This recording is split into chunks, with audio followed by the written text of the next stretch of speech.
Hi, I'm Theron Ramacharaka. I just posted videos called Rational Thinking Demonstrated, Parts 1 and 2. And a comment showed up here on the channel under the first of the two, the thumbnail of which says Thinking About Molecules.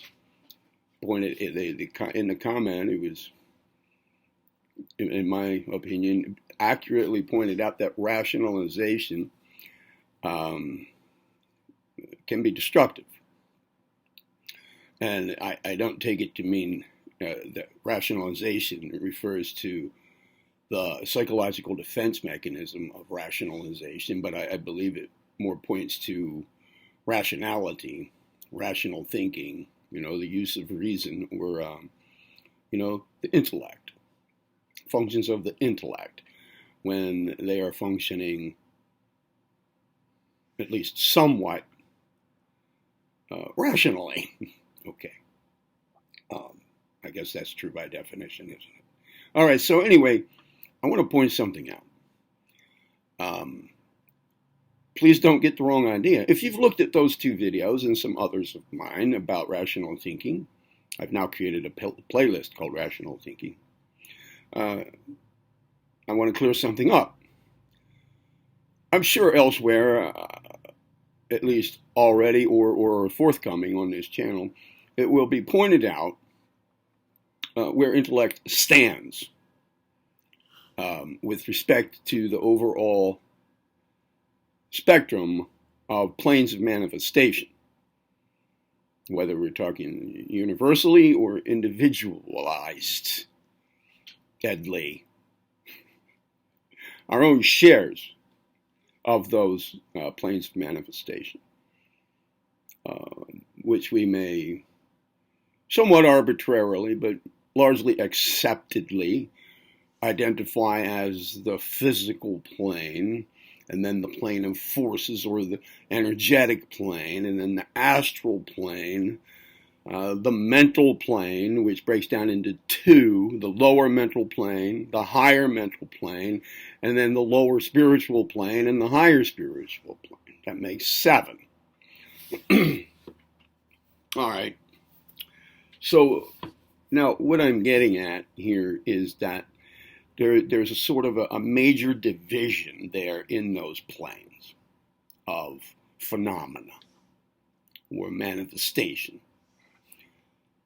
There's a division separating those 7 into a group or a set called the lower planes, and then a set called the higher planes. The higher planes there are 3.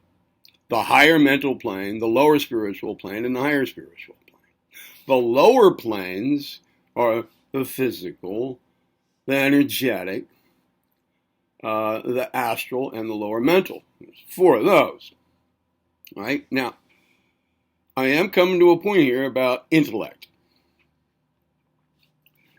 But just one more general note. The lower planes are all associated with physical plane activity, being the lowest of the planes. By lowest, I mean frequencies of vibration. Overall, the entire electromagnetic spectrum, if you want to call it that, or the overall, the total bandwidth that includes all of those planes of manifestation. Okay, the lowest sub-bandwidth of conscious substance in motion in that entire spectrum is the physical plane, okay? And its breakdown into 7 subcategories, solids, liquids, gases, the rays, X-rays, so forth, and a few others, mostly of which we're not familiar with. The highest subplanes of that physical plane. All right, so anyway, all the lower planes, the lower mental plane, the astral plane, the energetic plane, they're all tied in with physical plane activity.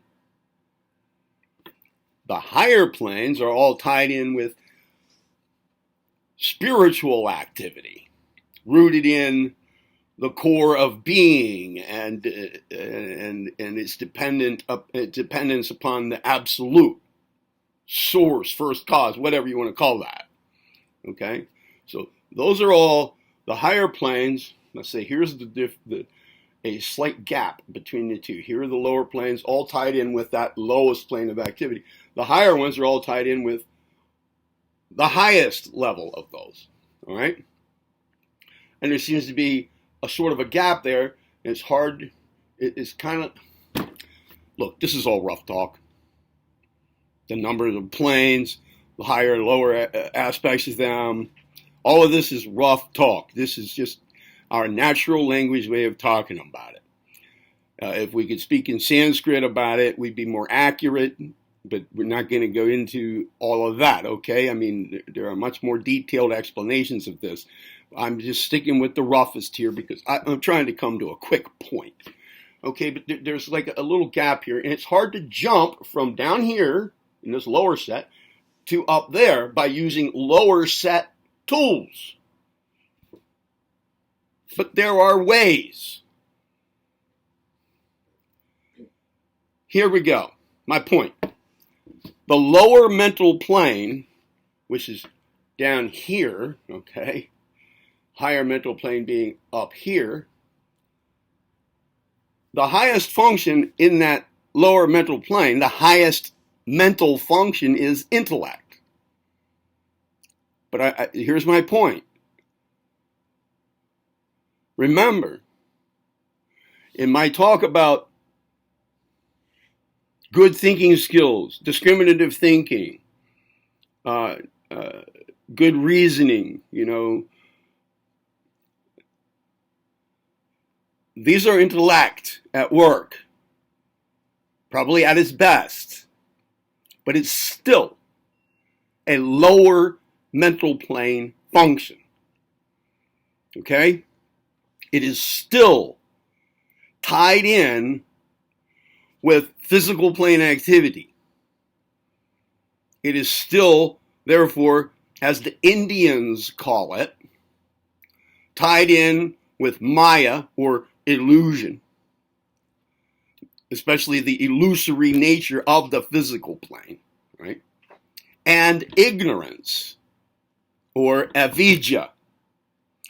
And that illusion, Maya, and the ignorance, avidya, they work together. Often those terms come together. In a comprehensive discussion of the one, there's usually the other. Illusion and ignorance. Ignorance of the true self, which is a higher set of planes thing, and of the illusory nature of the physical plane. Now, yes, Maya exists at all levels, but it's most concentrated in that lowest plane, the physical plane. Almost the entirety, we could say, of the lowest plane is that. I suggest that we would find the least of it, the least ratio of that in the highest spiritual plane, the upper spiritual plane. I'm going to suggest that there is probably a lower aspect to all the planes. But this is all a relative matter. Each of the planes has 7 subdivisions, and then each of those 7 subdivisions, and so forth, to the 7th degree, is what I'm told. That's the way the Indians have it broken down anyway, at least some of them. All right, and occultists of all lands. But again, this is a rough way to put it, right? And this is a generally accepted way to talk about it. Again, my point is that intellect, in and of itself, will not bring us higher set of planes awareness directly. It's tied in with the lowest plane of activity, the physical. Right? It is not one of the higher mental plane activities. When we start talking about the higher planes, we don't know much about them. We're very tied into the lower set. So while intellect may be the highest function, it is the highest function in the lower mental plane. Okay? I want you to know that. It is fallible. It is totally fallible. It can lead us in the wrong directions. It can lead us into further illusion and ignorance. It can.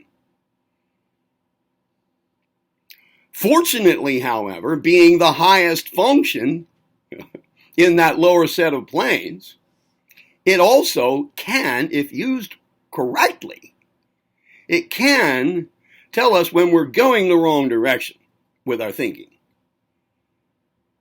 by use of good reasoning skills and discriminative thinking, proper uses of analysis and synthesis. It can do that. It's not going to take us into the higher planes in and of itself. But it can tell us, if used properly, when our thinking is going downhill. That's a very good reason to become familiar with good thinking skills, which is the point of my two most recently uploaded videos here, Rational Thinking Demonstrated. Wanted to get you used to applying good thinking skills, discriminative thought, with example, with a running example through both of those videos. You need to look at both of them in order. It was a long video, and I broke it into two, so they're not separated from one another, really. All right? That's my point. I wanted to make this clear about intellect. Rational thought. It can lead us in the wrong direction. But if used properly, it can tell us when we're going in the wrong direction. It can point out our faulty thinking. Now you might ask, one final thing here, you might ask, but what about over there in the yogic systems?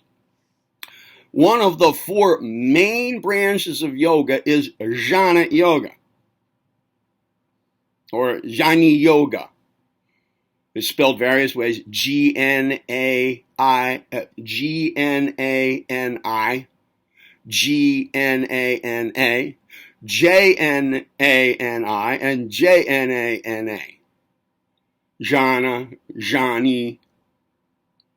It is the yoga of the intellect. Whereas Raja Yoga is the path that emphasizes mental discipline. Karma Yoga being the yogic path that emphasizes action. Bhakti Yoga being the one that emphasizes what would you call it? Religious fervor, let's say. Emotion, the emotional approach.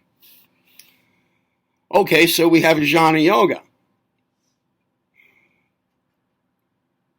which is probably the most difficult when it comes to how far it can take us, because it's the use of intellect. But it can, if pursued under proper guidance, take us pretty far into the higher planes of awareness. But it doesn't do so by itself. None of those four main branches of yoga work alone. They always work in conjunction with the other. Each one always works in conjunction with the other three. It's a matter of emphasis. And it usually turns out that which one a person actually puts on the front burner in their lives under the guidance of a guru or master or whatever is a matter of how their mind works. You know, what their propensity is. It's like, well, which foot do you put forward first?